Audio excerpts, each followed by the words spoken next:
Vamos lá. Vamos continuar a nossa leitura do livro de Atos. Vamos lembrar, né, o que a gente viu a última vez. Nós vimos a pregação de Estevão, né? Na verdade, uma pregação extraordinária de Estevão que ele fez a alguns judeus. E esta pregação levou ao martírio, levou à morte de Estevão, né? Ele foi apedrejado ali justamente por estar pregando e anunciando o evangelho, né? E nós vimos de forma extraordinária uma explanação fantástica de Estevão a respeito do Antigo Testamento, da história, né, do Antigo Testamento, conduzindo toda a história para Jesus, para Cristo, para a ressurreição.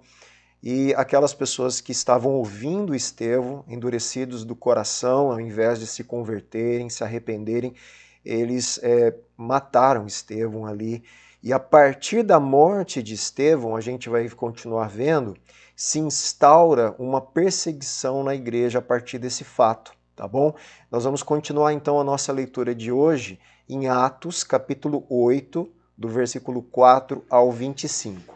Então, a ideia central dessa passagem, a perseguição que dispersa os primeiros cristãos, né, os primeiros crentes, ela não significa que Deus abandonou os cristãos. Nós como cristãos brasileiros e ocidentais, nós temos uma dificuldade muito grande de entender algumas questões bíblicas, eu acredito, né? Por exemplo, se nós estivéssemos no lugar daqueles cristãos, nós temos uma tendência muito grande de achar, mas Deus, eu estou pregando o evangelho, o Senhor está deixando as pessoas maltratarem a gente e tal. E nós temos que entender que Jesus falou que a perseguição, o ódio do mundo, iria acompanhar aqueles que pregariam o evangelho. Tá? Então, olha só, a perseguição que dispersa os primeiros cristãos não significa que Deus os abandonou, mas que o evangelho será anunciado em novas circunstâncias à medida que os cristãos se espalham para novos lugares. Tá? Inclusive, a própria perseguição foi um mecanismo, um meio deles cumprirem a missão que eles tinham de propagar o evangelho em outras regiões. E é assim que vai acontecer, que Lucas vai relatar para a gente aqui. Outra questão aqui, né, o texto em contexto, em Atos 1,8, que nós temos repetido, né, muito esse versículo, e você pode lê-lo novamente, Jesus prenunciou a vinda do Espírito Santo e o testemunho dos discípulos. Lembra? Vocês vão receber poder ao descer sobre vós o Espírito Santo, e vocês serão minhas testemunhas, tanto em Jerusalém, Judéia, Samaria, até os confins da terra. Essa foi uma ordem de Jesus para eles, que ao receberem o poder do Espírito Santo, eles cumprissem, portanto, a missão deles. Tá? O martírio, né, o dia do martírio, então, de Estevão, marca não apenas o início da intensa perseguição à igreja, mas marca também, né, a dispersão dos primeiros cristãos e, consequentemente, né, da palavra de Deus, lá de Jerusalém para a Judéia e para Samaria, e depois para os confins da terra. Então, a própria perseguição, ela dinamizou, ela potencializou, né, a missão da igreja, ela potencializou, articulou com que esses que estavam fugindo ali daquela perseguição em Jerusalém fosse para outros lugares que Jesus tinha mandado eles irem, independente da perseguição ou não. E eles fizeram a mesma coisa, pregaram o evangelho na Judéia, Samaria e depois para os confins da terra. Estevão, um dos 7, né, que a gente já viu, escolhidos para servir no ministério de distribuição de alimentos, né, um dos 7 diáconos, ele torna-se o primeiro mártir, gente. Então, o primeiro mártir da igreja, o primeiro mártir, aquele que morreu pela fé em Cristo, né, o primeiro mártir do cristianismo foi Estevão. E Filipe, também um dos 7 diáconos, ele começa também a proclamar o Messias a todos que ele encontra em Samaria. Deixa eu fazer uma coisa aqui antes da gente ler o texto, para quem nunca viu ou quem já viu recordar aqui. Vamos ver se eu consigo colocar a Palestina nos tempos de Jesus para vocês aí?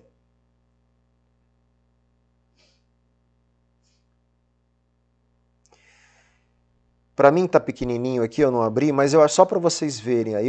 Acredito que dá para aproximar a tela e dar uma olhada aí na região. Nessa região sul, você tenta achar aí Jerusalém, tá? Tá na região sul do mapa. Mais para cima, no meio do mapa, tá a Samaria, tá? Justamente essa região chamada Samaria. Jerusalém embaixo fica na Judéia. Mais para cima, então, Samaria, da onde vem a palavra samaritano, né? Então, os samaritanos, eles vivem na região ali da Samaria, que é o norte da Judéia. Mais ao norte fica a Galileia. Você vai ver um marzinho lá, um riozinho no meio, que é o mar, chamado Mar da Galileia, tá bom? Só para quem nunca viu, uma outra hora eu amplio melhor, que eu esqueci de abrir o meu aqui para fazer a ampliação para vocês, tá? Mas fica aí na tela o mapa para vocês darem uma olhada. Então, voltando aqui à tela principal. Então, olha só. Enquanto isso, versículo 4. Os que foram dispersos, então olha só, os irmãos, né? A igreja ali que estava sendo dispersa de Jerusalém. Lembra que começa uma perseguição à igreja de Jerusalém. A partir dessa perseguição, eles começam a se dispersar pelas regiões ali na Palestina. Então, a região mais próxima era a Judéia, onde ficava Jerusalém, e mais para cima, como eu falei agora, Samaria, depois Galiléia, e assim, né, subindo ali para a direita, ali para outros lugares, para a esquerda, para baixo você tem África, Ásia para cima, para a esquerda você tem aonde Paulo depois queria ir, que nós vamos ver as jornadas de Paulo rumo a Roma, né? Então nós vamos ver tudo isso em Atos. Então, enquanto isso, os que foram dispersos, eles iam por toda parte, pregando a palavra. Gente, olha que coisa, preste bem atenção aqui. Eles estavam fugindo, sendo dispersos, por quê? Porque eles pregaram a palavra em Jerusalém. Por causa da perseguição que eles estavam sofrendo em Jerusalém, eles fogem, eles começam a ir para outros lugares. E quando eles vão para outros lugares, em vez de eles ficarem caladinhos, né, quietinhos, porque poderia causar de novo problema para eles vão fazer o quê? A mesma coisa que causou perseguição a eles.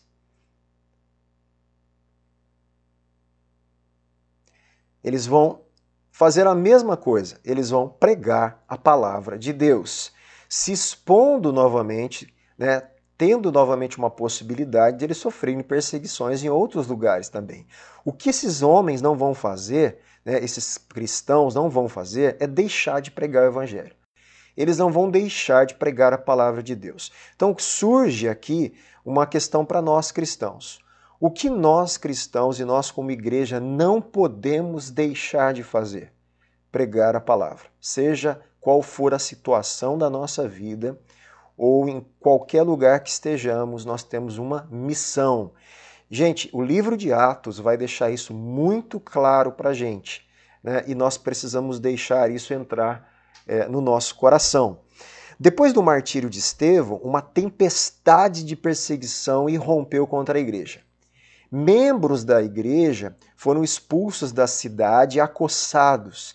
Seria de imaginar, como eu disse já, né, que eles se esconderiam por algum tempo, né? Estavam sendo perseguidos, vamos nos esconder por um tempo, vamos deixar a poeira baixar, né?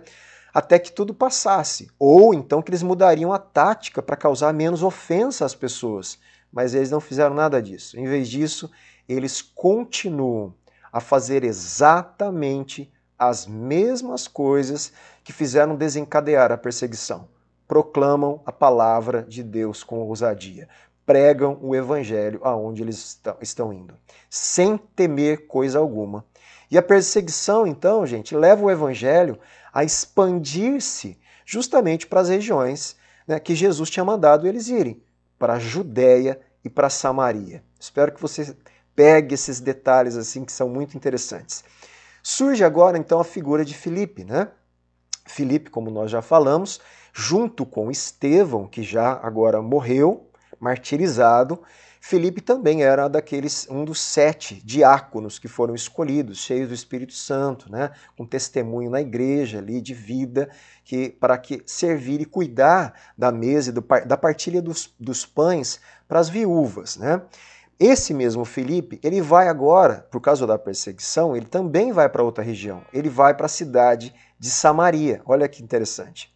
E lá em Samaria, ele anunciava Cristo ao povo dali. Lembra que quando fala que ele anunciava Cristo ao povo dali, quer dizer que Filipe estava mostrando o Antigo Testamento todo, as profecias, se cumprindo na pessoa de Jesus, mostrando que Jesus é o Cristo prometido, falando da vida de Jesus, do sofrimento, da sua morte na cruz, da sua ressurreição, do derramar do Espírito. Tudo isso faz parte da mensagem a respeito de Cristo. Então, quando fala anunciava Cristo, está dizendo que Filipe falava de quem Cristo era e é, né? E da sua obra, tá certo? Lembre-se sempre disso. Outra observação, então, aqui. Filipe é o primeiro a aparecer no registro, né? Pregando fora de Jerusalém. Então, olha só, vocês receberão poder e serão minhas testemunhas, tanto em Jerusalém, Judéia, Samaria e confins da terra. Filipe é o primeiro a aparecer no registro de Atos, né, feito por Lucas, pregando fora de Jerusalém, cumprindo o que Jesus havia prenunciado. Uma observação importante: samaritanos e judeus, gente, eles se odiavam, tá? Existia um ódio muito grande entre os judeus e os samaritanos. Os judeus consideravam os samaritanos mestiços, miscigenados, inferiores no sentido de tanto de raça, né, israelita, como também no sentido da religião e da religiosidade deles. É uma questão um pouco mais complicada que a gente teria que ir lá para as origens, lá em 2 Reis, né, da onde vem essa rixa e tudo, mas basicamente os samaritanos se misturaram com outros povos, né, e eles se misturaram também, alguns até no politeísmo, largaram Deus como único Deus, apesar de seguir muito das questões de Moisés e tudo, mas isso não era bem visto pelos judeus da Judéia, principalmente de Jerusalém, né? Então, outra coisa importante, os samaritanos, em vez de considerar o templo de Jerusalém o lugar santo como os judeus, para os judeus era uma blasfêmia sacrificar a Deus em outro templo que não fosse em Jerusalém. Os samaritanos, eles fizeram outro templo, gente, num monte chamado Monte Gerizim. Tá? E eles achavam que ali era o lugar de sacrificar e adorar a Deus. E os judeus, então, odiavam essa postura dos samaritanos. Era uma rixa muito grande, ao ponto de ódio. Tanto é que Jesus usa isso para contar a parábola do bom samaritano, para mostrar aos judeus que os religiosos judeus não estavam fazendo o correto e um samaritano, quer dizer, um povo que eles consideravam inferiores, eles fizeram, aquele samaritano de Jesus, né, da parábola, fez o que era correto. Se a gente começar a entender essas coisas, a gente vai entender algumas coisas que Jesus falou, principalmente, por exemplo, essa parábola do samaritano. Então entenda, existia uma rixa, um ódio muito grande. E olha onde Filipe, né, um judeu ali de Jerusalém, da Judéia, espalhado pela perseguição, vai pregar aos samaritanos, se cumprindo aquilo que Jesus falou, né? O evangelho vai ser levado a todos, indiscriminadamente. Todos vão receber a mensagem do evangelho. E depois, todos os gentios, de todos os povos, línguas, etnias, culturas, eles vão ouvir o evangelho. Tá? Então o evangelho não veio só para os judeus, mas isso era novo aqui na época. Inclusive teve conflitos na igreja que a gente vai ler lá em Atos 15 para ser solucionado. Samaritanos e judeus odiavam então uns aos outros, embora tivessem as mesmas origens, adorassem o mesmo Deus e lessem versões dos mesmos livros de Moisés. Os samaritanos, porém, não adoravam em Jerusalém, mas no Monte Gerizim. Os samaritanos acolheram os cristãos judeus aqui, que haviam fugido de Jerusalém. Olha que interessante, eles eram rejeitados pelos judeus. Mas nesse caso, os samaritanos acolheram os cristãos judeus que estavam fugindo. E não só acolheram aqui Filipe e os outros cristãos aqui, como eles começaram a aceitar a mensagem de Filipe, né, a respeito do Messias judeu. Nós temos que entender que os samaritanos também tinham uma expectativa de um tipo de Messias. Às vezes era um pouco diferente. Nós temos que entender que na época de Jesus e dos apóstolos não tinha um judaísmo só, tinha vários judaísmos, várias mentalidades, várias interpretações. Tinha mais de uma escola rabínica de interpretação da Bíblia deles, a Bíblia hebraica, né, do Antigo Testamento. Não era um consenso. Por exemplo, tinha os saduceus, que na teologia dos saduceus não acreditava-se em ressurreição, não acreditava-se em anjos. Já os fariseus acreditavam em ressurreição, acreditavam em anjos. Né? Os zelotes acreditavam e esperavam um Messias conquistador, militar. Então, nós vamos ter diferenças de expectativas do Messias. Nós podemos ver, por exemplo, uma característica de uma samaritana. Aqui, vou voltar aqui.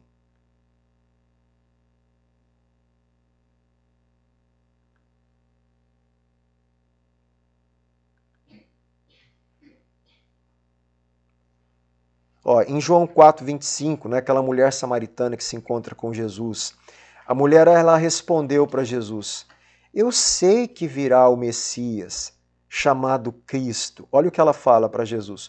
Quando ele vier, nos anunciará todas as coisas. Então essa mulher samaritana, ela tinha a expectativa do Messias, e ela usa, inclusive, é interessante que aqui João traduz Messias e Cristo é a mesma coisa, tá? Messias é o ungido em hebraico e Cristo é ungido em grego. Interessante que ela fala usando as duas línguas, né? Ela fala assim: eu sei que virá o Messias, aí ela usa a palavra hebraica, chamado Cristo, no grego. Quando ele vier, nos anunciará todas as coisas. Então, essa mulher sabia que o Messias ia anunciar, explicar todas as coisas a respeito da lei de Deus, das coisas do reino de Deus. Então, os samaritanos também tinham uma expectativa de um Messias. E no caso, Filipe estava anunciando que o Messias era o Jesus, né? Ali, um judeu, Jesus. E eles estavam se abrindo para essa mensagem. Então, muitos conflitos étnicos aqui vão ser quebrados, gente. Muitos preconceitos, tanto dos judeus cristãos quanto dos samaritanos, começa a cair por terra, porque o evangelho ele vai superar essas diferenças. Por isso que na igreja de Cristo não pode haver diferenças. Não pode haver coisas que separem a gente. Nada pode separar o corpo de Cristo. Nós estamos num momento terrível, politicamente falando, no Brasil. Eu preciso pontuar isso aqui. E que essas escolhas ideológicas e políticas têm quebrado o elo, gente, do corpo de Cristo. Tem feito com que pessoas briguem, cristãos briguem, se afastem da comunhão da igreja devido a ideologias políticas. Isso é um absurdo. Nós não podemos de forma alguma permitir que nada tire a unidade do corpo de Cristo, porque a unidade do corpo de Cristo teve um preço muito caro, o sangue de Jesus na cruz. Ele nos comprou e é o sangue dele que nos faz irmãos e nos coloca na condição de ser uma família de Deus. Essas questões, por mais importantes que sejam na nossa sociedade, eu possa ter meu ponto de vista político, ideológico e defender, elas não podem nos separar, elas não podem quebrar o nosso elo, quebrar a nossa aliança de família de Deus, feita pelo próprio Cristo, pela própria vida. Nós vemos isso aqui. Samaritanos e judeus tinham rixas terríveis, profundas, essenciais, né, em todos os sentidos. E aqui o evangelho começa a unir samaritano e judeus para se tornar um só povo, a igreja do Senhor Jesus Cristo, tá certo? Então vamos lá. Opa, perdão, voltando aqui.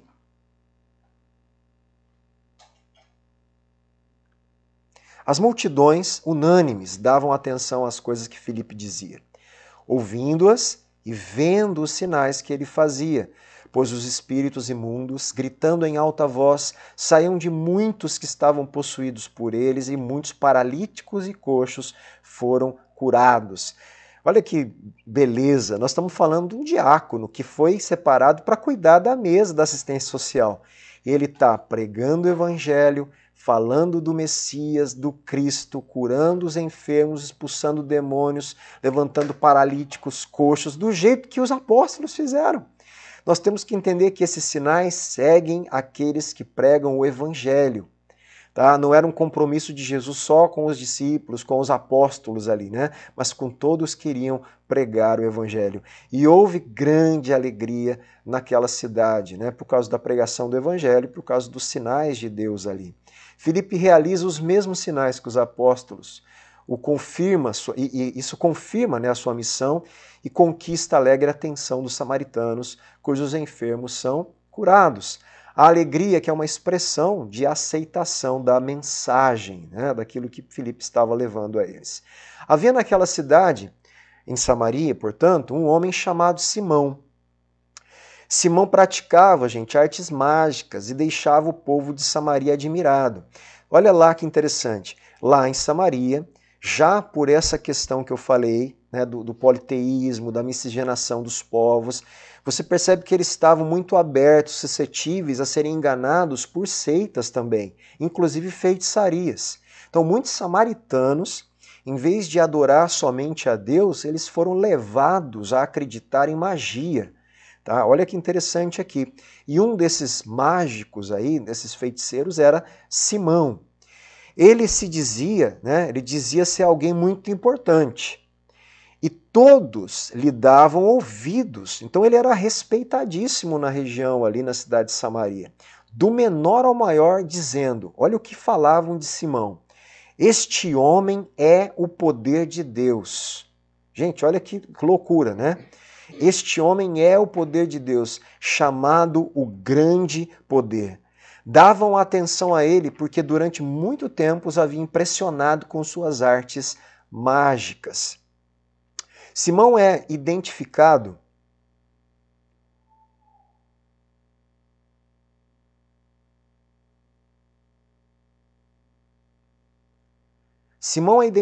como feiticeiro, alguém que pratica a magia para lucro pessoal. Para piorar, ele aceita a adulação, gente, né? Ele aceita, inclusive, ser chamado do próprio Deus, de um Deus, né? De uma divindade aqui. Então, além dele fazer a magia para lucrar, e ele era muito bem de vida, né? Em relação a isso, por causa do que ele fazia, recebia a adulação. E não só a adulação, como um tipo de idolatria, aceitava ser divinizado, né? O povo lhe oferece como se fosse uma figura divina ali, né? Justino Marte, ele nascido, conhecido como Justino Marte, o Justino de Nábulos, né, na Síria, Palestina, ou em Samaria. Então, Justino Marte aqui, que de 100 ele nasceu em 100 depois de Cristo, ele foi decapitado em 165, também como mártir de Cristo, por isso Justino o Mártir, ele morreu pela fé em Cristo. Ele escreve em uma das suas epístolas, nos seus escritos que ficou registrado na história, que ele mesmo é samaritano, né?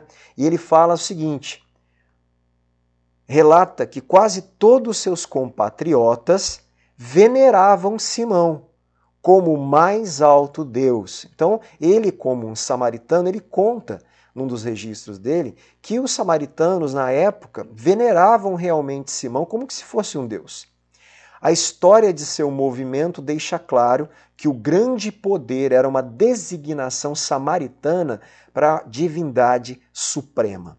Então os samaritanos aqui estavam perdidos realmente, né? Totalmente desajustados diante de Deus, ovacionando, idolatrando um homem por achar que tinha um poder divino por trás deles, ali das artes mágicas, das feitiçarias que ele fazia.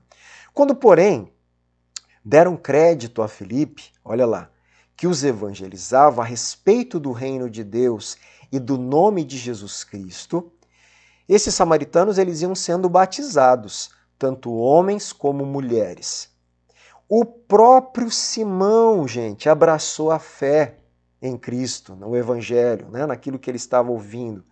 E tendo sido batizado, acompanhava Filipe de perto, observando maravilhado, né, extasiado ali, como fala, boca aberta, né, os sinais e grandes milagres praticados por Filipe.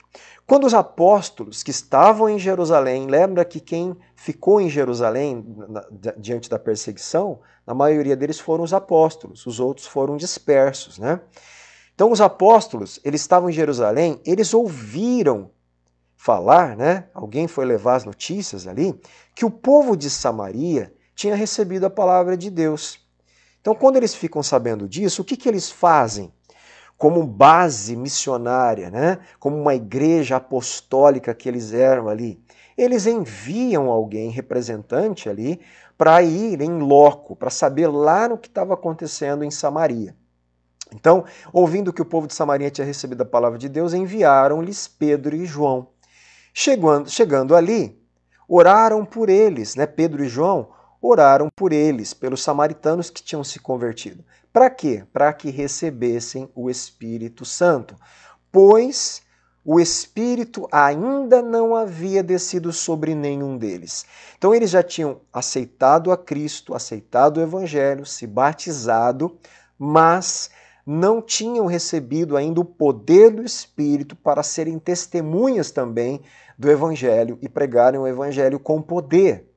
E Pedro e João, a primeira coisa que eles fazem, então, é orar para que eles recebam o Espírito Santo e desça sobre eles o Espírito Santo. Eles tinham apenas sido batizados em nome do Senhor Jesus. Então, lhes impuseram as mãos e eles receberam o Espírito Santo. A chegada dos apóstolos de Jerusalém e sua participação na missão de Filipe mostram que, se havia alguma separação, gente, né, entre cristãos samaritanos e judeus, acabou, o evangelho acaba com essa separação. Samaritanos batizados agora e regenerados pelo Espírito assumem o seu lugar ao lado dos judeus no povo de Deus. Tanto samaritano agora que crê em Cristo, como judeu que crê em Cristo, galileu que crê em Cristo, né? Da Síria que crê em Cristo, qualquer um, depois romano, né? Espanhol, qualquer um, até chegar a nós brasileiros, todos são povo de Deus indistintamente. Quando Simão, aquele mágico, viu aquilo lá que estava acontecendo, né? Viu que pelo fato dos apóstolos imporem as mãos, né, era concedido o Espírito Santo. Olha o que Simão fez. Aí a mentalidade de Simão, gente, ainda não estava modificada, não estava santificada, né? E ele tem um pane ali, ele começa a pensar como antigamente. O que ele faz? O que faziam com ele? Ele oferece dinheiro para Pedro e João. É como se fosse assim, eu compro a franquia, né? Eu vou comprar essa franquia. Eu pago, você me franqueia o Espírito Santo para eu fazer a mesma coisa que vocês estão fazendo aí, né? Então, quando ele vê aquilo lá, ele oferece dinheiro e diz: deem também a mim esse poder, para que a pessoa sobre a qual eu impuser as mãos receba o Espírito Santo. Mas Pedro, na lata, como sempre, agora o Pedrão, mas cheio do Espírito Santo, responde para Simão: que o seu dinheiro seja destruído junto com você. Meu irmão, forte ou não é? Né? Imagine você, né? Você, nós pastores, você que está pregando o evangelho, estes homens que precisavam do sustento financeiro, inclusive para viver de ofertas da igreja, eles viveram dessa forma, né? Em um momento como esse, chega um cara e fala: ó, tá aqui o dinheiro, né? Toma dinheiro, que vocês quiserem, tá aqui o dinheiro que vocês precisam aí. Só me faz o seguinte, me dá esse mesmo poder aí que vocês estão tendo aí. E Pedro na lata, né? Não pensa duas vezes. Ele fala o que para Simão? O negócio é o seguinte, Simão, que o seu dinheiro seja destruído junto com você, pois você pensou que com ele poderia comprar o dom de Deus. Você pensou que com dinheiro você pode adquirir a dádiva do Espírito Santo, essa dádiva, essa graça de Deus. Isso não vai acontecer, né? Não existe porção nem parte para você nesse ministério, Simão, porque o seu coração não é reto diante de Deus. Pedro na lata, né, direto ali, né, confronta o coração de Simão. Simão tinha recursos, né, gente, consideráveis, acumulados em sua carreira inescrupulosa, né, sem escrúpulo nenhum, como feiticeiro, e praticamente faz uma proposta para comprar, como se fosse, vou comprar a licença, né, que daria o direito territorial de distribuir o Espírito Santo em Samaria, como se fosse assim, toma aqui o dinheiro, deixa que eu faço isso aqui em Samaria, deixa eu continuar sendo importante aqui em Samaria, só que agora dando o Espírito Santo para os outros, né? Não funciona assim, Simão, né? Essas motivações de Simão, elas são muito semelhantes, quem lembra da história, de Geazi, né, que foi servo de Eliseu, lá no Antigo Testamento, em Reis, que desejou também explorar o poder de Deus para ganhar dinheiro.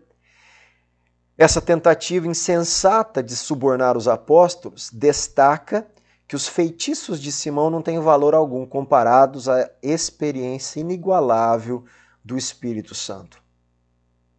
Portanto, o que ele fala para Simão? Né? O que ele tem que falar? O negócio é o seguinte, Simão, que o teu dinheiro seja destruído com você, porque você está pensando que você pode comprar essa graça de Deus. Não tem parte no ministério, né? O teu coração não é reto diante de Deus. Portanto, como se assim, então, faz o seguinte, arrependa-se desse mal e ore ao Senhor. Talvez ele o perdoe por esse intento do seu coração. Pois vejo que você está cheio de inveja e preso em sua maldade. Lembra que Simão tinha crido na mensagem do Evangelho e se batizado. Mas mesmo assim, ainda, o Evangelho não tinha alcançado por completo, é óbvio, né, a mentalidade. Tem um processo da conversão. Existe o ato da conversão ali, nós sabemos disso, nós passamos por isso, mas o resto da nossa vida, o nosso jeito de pensar, de agir e de sentir tem que ir se convertendo a Cristo. E, infelizmente, a mentalidade de Simão ainda era uma mentalidade mundana, idólatra, perversa, cheia de inveja, maldade e orgulho no coração. E Pedro fala, arrependa-se, peça perdão a Deus para que Ele te perdoe, né? Porque você está cheio de inveja e preso na sua maldade. Simão, então, o que ele fala para os apóstolos? Ore por mim, né? Você vê que ele se humilha, ele não se ofende, gente, aqui. Aqui, para mim, a meu ver, você percebe a conversão de Simão ali, justamente por uma mente ainda não transformada, mas o coração não endurecido, o coração dele estava inclinado para as coisas de Deus. Ao ser confrontado por Pedro, ele não sai xingando, batendo o pé, bravo com Pedro, larga o evangelho, sai da igreja, né? Não, ele se arrepende. Ele pede aqui, faz o seguinte, eu peço que vocês orem ao Senhor por mim, para que não me sobrevenha nada do que vocês disseram, né? Eles, porém, tendo dado o seu testemunho, então, Pedro e João, dado o seu testemunho, deixa eu parar aqui para a gente não entender isso como na linguagem da nossa atual da igreja. Dado o testemunho aqui, não é contar o testemunho, igual você chama lá uma pessoa para ir na igreja lá, vem dar o seu testemunho. Gente, Atos 1:8. Virá sobre vós o Espírito Santo. O poder de Deus virá ao descer sobre vós o Espírito Santo, para que vocês sejam minhas testemunhas, Jesus fala. Aqui é justamente o cumprimento da palavra de Jesus. Eles dando o seu testemunho. Eles estão sendo testemunhas de Cristo. Dar o testemunho é justamente falar de Cristo, anunciar o Evangelho cheio do poder de Deus. E pregado a palavra do Senhor, eles voltaram para Jerusalém. Então, olha só, depois de estar ali em Samaria, enviado pela igreja de Jerusalém pelos apóstolos, Pedro e João, termina a missão deles ali, de ajudar Filipe naquele momento, de levar o Espírito Santo, a graça do Espírito Santo sobre aquela comunidade recém-convertida. Tem mais a conversão de Simão e esse confronto com esse homem ali em Samaria, que com certeza, acredito eu, depois disso é discipulado e ele vai passar por um processo de renovação da mente dele pelo Evangelho. E depois de tudo isso, pregado a palavra, eles voltam para a base, né? Voltam para a igreja mãe, ali para a matriz, eles voltam para Jerusalém. E lá em Jerusalém, o que eles fazem, né? Perdão, eles voltaram para Jerusalém e evangelizavam muitas aldeias dos samaritanos. Então, em todo o processo de volta, os samaritanos, em aldeias que estavam ali passando, eles estavam evangelizando. O que nós temos que ver é que Pedro e João, Filipe, Estevão, esses homens, eles estão obedecendo a Jesus e de por todo o mundo pregar o evangelho a toda criatura. Fazei discípulos de todas as nações.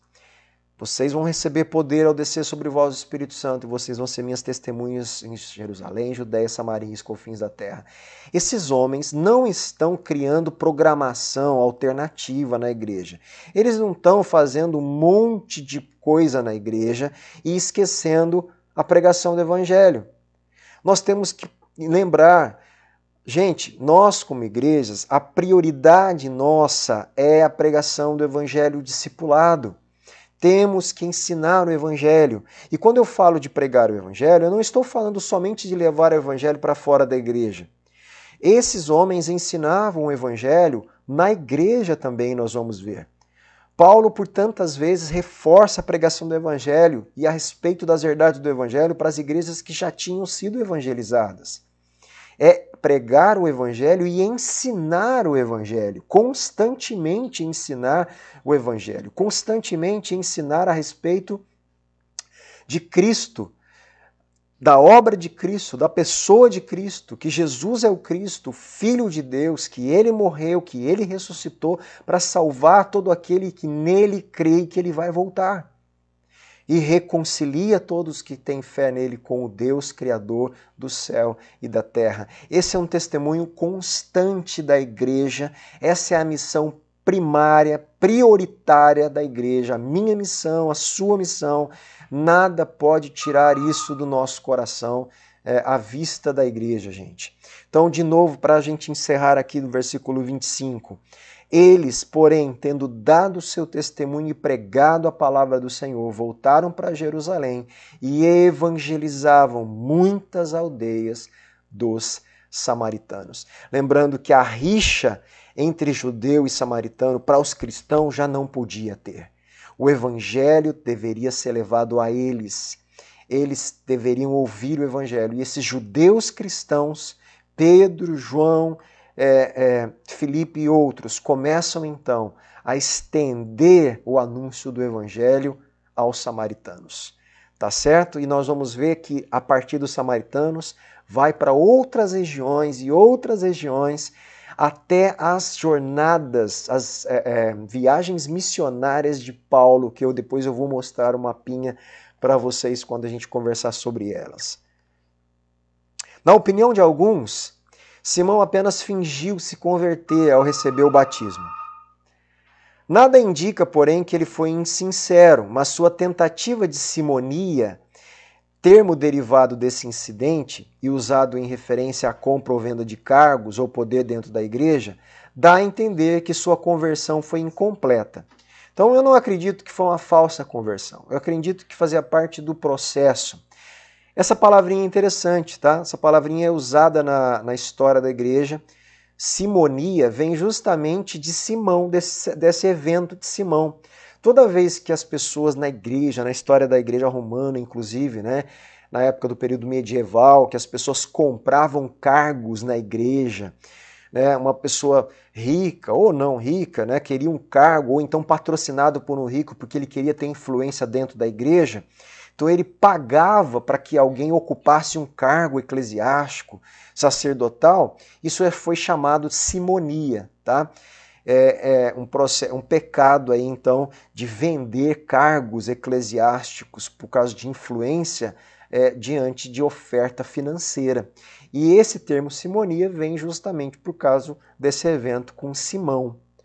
A exigência de Pedro que ele se arrependa mostra que Simão não fez nada imperdoável e que ainda pode ser redimido. A súplica de Simão para que Pedro ore por ele é um reconhecimento de sua culpa e sinal, portanto, de sua contrição, né? De seu arrependimento ali. Para encerrarmos por hoje, então, as nossas últimas considerações dessa passagem. O Espírito Santo, gente, é inteiramente dádiva de Deus, graça, favor, é doação. Não tem como comprar, não tem como merecer, não tem como pagar, não tem como adquirir por esforço próprio, tá? Não tem, é dádiva. Lembra o que eles estavam fazendo em Jerusalém, lá, quando veio o Espírito Santo? O que os samaritanos aqui que creram na mensagem do Evangelho por Filipe estavam fazendo para receber o Espírito Santo? Nada. O que eles pagaram? Quanto tempo eles oraram? Quanto tempo de jejum eles fizeram? Nada, meu irmão. Eles só creram no Cristo, em Jesus. E então a graça, o favor que eles não merecem, veio sobre eles, o próprio Espírito de Deus. Nós não merecemos o Espírito Santo, mas ele vem sobre nós para pregarmos o Evangelho, para vivermos para a glória de Deus, para cumprirmos a nossa missão. Então o Espírito Santo é inteiramente dádiva de Deus. O que fica claro pelo fato de os apóstolos orarem primeiro e depois imporem as mãos sobre as pessoas. Os dons do Espírito não estão à venda, não pode ser franqueado. O Espírito Santo pode ser e é usado por Deus para confirmar a palavra anunciada pelos servos de Deus, mas não pode ser usado para glorificar o indivíduo. O Espírito Santo não pode ser usado para glorificar e trazer honra para um pastor, um profeta, alguém. Aqueles que fazem isso estão pecando contra Deus. O Espírito Santo vem com poder, sinais, maravilhas para testemunhar a palavra, para seguir o anúncio do Evangelho, para abençoar as pessoas que estão recebendo o Evangelho de Cristo e glorificar a Deus. O Espírito não pode ser dirigido por pessoas. Em vez disso, o papel do Espírito Santo é dirigir a vida e a atividade das pessoas. Não é você que dirige o Espírito Santo, não somos nós que damos ordem para ele, Mas é ele quem quer dirigir a nossa vida, é ele quem dirige a nossa vida e as nossas ações para que possamos glorificar a Deus com a nossa existência, com o nosso jeito de ser, de agir, de pensar e na pregação do Evangelho. Que o Espírito Santo venha sobre você, sobre mim, sobre a nossa igreja local, sobre a igreja brasileira, que haja um Pentecostes realmente novo, um novo encher do Espírito Santo, para que tenhamos poder para pregarmos o Evangelho a tantas pessoas perdidas que não conhecem o Evangelho. Amém?